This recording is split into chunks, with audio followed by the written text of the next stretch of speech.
नमस्कार मंडळी, कसे आज सगळेजण. तर आजच्या फोटोवरून तुम्हाला जरासा अंदाजच आला असेल की आजचा बड्डे विशेष ब्लॉग आहे. सो सासऱ्यांचा बड्डे होता 2 दिवसापूर्वी. खूप छान आनंदात दिवस गेला सगळा. तर माझ्या 2 मुली, माझे घरचे सगळेच म्हणजे सासरचे आणि ननंदबाई, त्यांचे मिस्टर आणि 2 मुलं, एवढेच आम्ही सेलिब्रेशनसाठी होतो. बाकीचे पाहुणे बोलवले नाहीत कोणी. घरगुती साध्या पद्धतीत वाढदिवस केला एकदम. मोठी माणसं म्हटलं की त्यांचं म्हणणं असतं छोट्या मुलांसारखं आमचं काही नको, साधं सिंपल व्हावं. तरी पण आपलं काहीतरी देणं आहे त्यांना, त्यांचं सेलिब्रेशन पण झालंच पाहिजे. आपण आपले सगळे सण उत्सव साजरे करतो, सो त्यांना पण ग्रेट फील झालं पाहिजे. सो अशा पद्धतीने आमचं बड्डे सेलिब्रेशन चालू होतं. फोटो सेशन चाललं होतं कारण की स्वयंपाकाची गडबड नव्हती, बाहेर जेवायला जायचं होतं. त्यामुळे निवांत वेळ होता जरासा. तर फोटो सेशन झालं सगळ्या फॅमिलींचं, सासऱ्यांबरोबर, आईबरोबर, सगळ्याबरोबर फोटो सेशन झालं. तर छान मजा आली. सगळेजणच एकत्र आलो होतो. खूप दिवसांनी, म्हणण्यापेक्षा महिन्यांनी एकत्र आलो होतो आम्ही. त्यामुळे खूपच छान वातावरण झालं होतं एकदम. तर मग सगळे फोटो वगैरे क्लिक झाल्यानंतर आम्ही केक कटिंग करून घेतला. So happy birthday to you सासरे बुवा असं म्हणता येईल. दादा म्हणतो आम्ही त्यांना. तर दादांना वाढदिवसाच्या खूप खूप शुभेच्छा दिल्या आणि आम्ही सगळ्यांनी केक भरवला त्यांना. फोटो येतोय, तुम्ही खावा जावा तुम्ही वगैरे सगळे. बस बस बस बस तेवढं उगाच त्या ह्याच्यात ना कपडे उघड पडलं सगळं हे होऊन जायचं आहे का नाही. शुगर जास्त आहे ना. गाईज आजीने चारलाय, सगळ्यांनी चारलाय. आता एक फोटो काढू सगळ्यांचा. सो बड्डे झाल्यानंतर केक कटिंगचा कार्यक्रम झाला. त्यानंतर सगळ्यांना केक देण्यात आला. घरी काहीच काम नव्हतं, स्वयंपाकाचं नियोजन नव्हतं, बाहेर जेवायला जायचं होतं. सो आम्ही कड्या कुलप लावून बाहेर निघालो. जवळच एक हॉटेल होतं मराठी बाणा म्हणून, तर तिथं आम्ही चाललो आहे. आणि पाऊस पडून गेला होता नुकताच. वातावरण पण छान होतं, थंड होतं.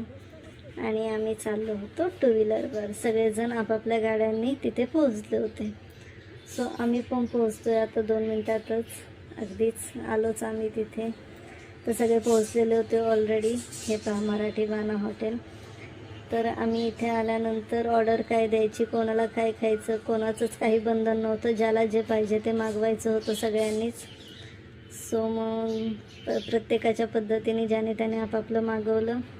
सासूबाईंचा जो टेबल आहे, म्हणजे आमचा जो टेबल आहे तो व्हेजवाला होता आणि त्या साईडचा जो बॉईजचा म्हणजे माणसांचा जो आहे ते सगळेजण नॉनव्हेजवाले होते. सो माझ्या छोट्या मुलीने आणि नंदेने नॉनव्हेज खाल्लं, बाकीच्यांनी व्हेजच खाल्लं सर्वांनी. तर सांगायचा विषय असा की खूप छान मजा आली. खूप महिन्यांनी आम्ही सगळे एकत्र बसलो जेवायला. बाहेर गप्पा मारत छान आनंद घेतला. सासऱ्यांना पण आनंद होत असेल मनातून. सो मोठी माणसं बोलत नाही जास्त, पण छान वाटतंच आपल्यासाठी कोणतरी काहीतरी करतं आहे म्हटल्यावर. अशा पद्धतीने मेनू कार्ड तिथलं बघितलं. सो मुलींनी जे मागवलं तेच मला आवडतं. पनीरची भाजी, पनीर मसाला, बटर मसाला, असं काय मसलम वगैरे मागवलं होतं. त्यानंतर मिक्स व्हेजची एक भाजी मागवली होती. असं करून आम्ही वेटिंगला बसलो होतो.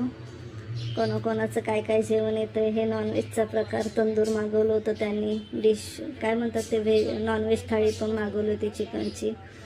आणि नॉनव्हेजचं आधी आले आणि व्हेजवाले आम्ही वाट बघत बसलो होतो की आमचं कधी डिश येते. पण एकत्र करायचं नव्हतं स्वयंपाक, त्यामुळे त्यांनी थोडंसं आधी नॉनव्हेजचं करून दिलं आणि नंतर व्हेजवाल्यांचं केलं. सो बटर रोटी, पनीरची भाजी, 2 भाज्या कुठल्या होत्या माझं नाव लक्षात नाही. एक पनीर मसलम एवढंच आणि व्हेज काय म्हणतात ते मिक्स व्हेज एक भाजी होती. सो आम्ही छान असं आवडीचं जेवण केलं. आणि सर्व करताना पण नेहमीप्रमाणे आपण फोटोशूट करतोच, फोटो काढतोच. आणि आमचं तर कामच आहे ते फोटो काढणं. तर चला, अशा पद्धतीने आमचं बड्डे सेलिब्रेशन संध्याकाळचं पार पडलं. खूप छान मजा आली. जेवण मेन म्हणजे स्वयंपाक नव्हता, त्यामुळे आम्हाला जास्त आनंद झाला. असं स्पेशल दिवस असले की जरा काम नसलं की बरं वाटतं. आणि ही आहे नॉनव्हेजची थाळी, चिकन फ्राय. सो सगळंच त्यांनी दिलं होतं त्यामध्ये. आणि सगळं जेवण वगैरे झाल्यानंतर बडीशोप खाल्ली. कोणाला कुल्फी खायची होती, आईस्क्रीम खायची होती, ते पण खाल्लं. आणि एकत्र असलं की अशी गोष्ट होते की आपण कितीही वेळ एकत्र असलं तरी पण काही ना काही बोलायचं राहतं. आणि दाराच्या बाहेर येऊन किंवा हॉटेलच्या बाहेर येऊन आपण गप्पा मारत बसतो.